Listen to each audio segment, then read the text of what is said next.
And so I like to kind of share my history. So I actually began making games off and on more than 20 years ago. As a kid, I was really excited about games.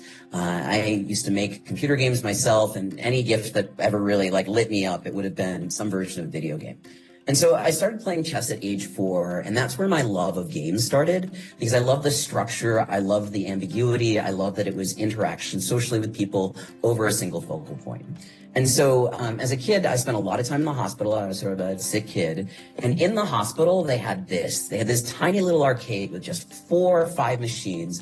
And it just amazed me. I was so excited about it. I fell in love with games.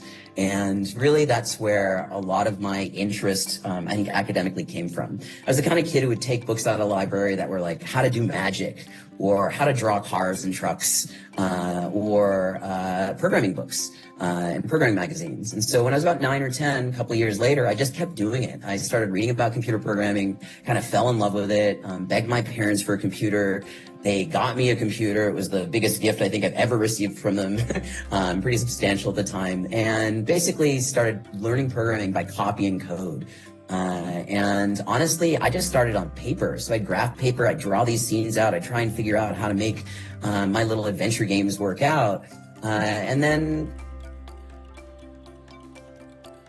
just kind of continued. So I'd plot these scenes on graph paper, make these little games. They were basically versions of Choose Your Own Adventures, if you've ever seen those kinds of books.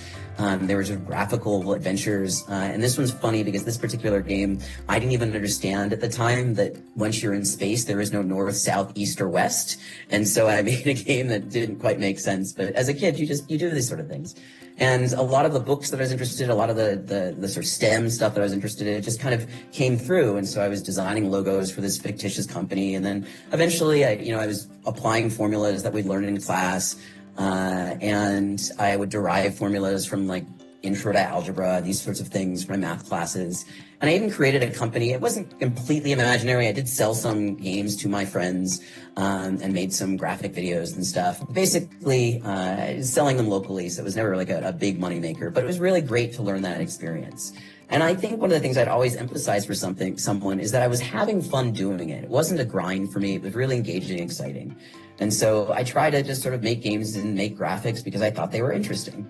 So if you fast forward a few years, I think people would say, it's very clear. You love games. You grew up with games, went to this career. And ultimately, my career path looks a whole lot more like this. It is not a direct path. And most of my colleagues, most of the people I know who've done this kind of work didn't have a direct path either. They just made a lot of judicious choices. So I was like a banking intern when I came out of college, and then I went into finance, and then I went into industrial supply. Then I went into web developing. I was just kind of finding my way. And eventually I became a game professor. But ultimately, I really like to impart to people who are trying to figure out what they're going to do next that there isn't necessarily a linear path, especially for things that aren't already established. Games are still a relatively new career, and there wasn't a clear major for them when I was studying in college. But each of those decisions, each of those experiences I had informs what I do now. So there really is no linear path, in part because there aren't clear paths to an unknown future. And most of us don't know what the future holds. So I think it's really good to be adaptive and take opportunities as they present themselves. So certainly there are established traditional careers, medicine, being a doctor, there's some sort of standards to it. But the really interesting things in, say, even practicing medicine may be unprecedented. So I encourage people to recognize that many careers actually look like this.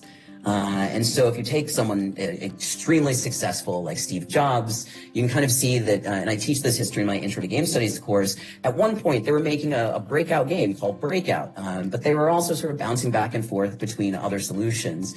And so there is not a clear linear path. And so when I encourage people to sort of figure out what they're doing next, I encourage them to see that they can respond to success, failure, and opportunity. And that's what helps you make your next decision. It's like you might discover that you're really good at something, you might discover that you're not very good at something, or that you don't like it, and you have to make judicious choices, smart choices at that point, and then find the next opportunity.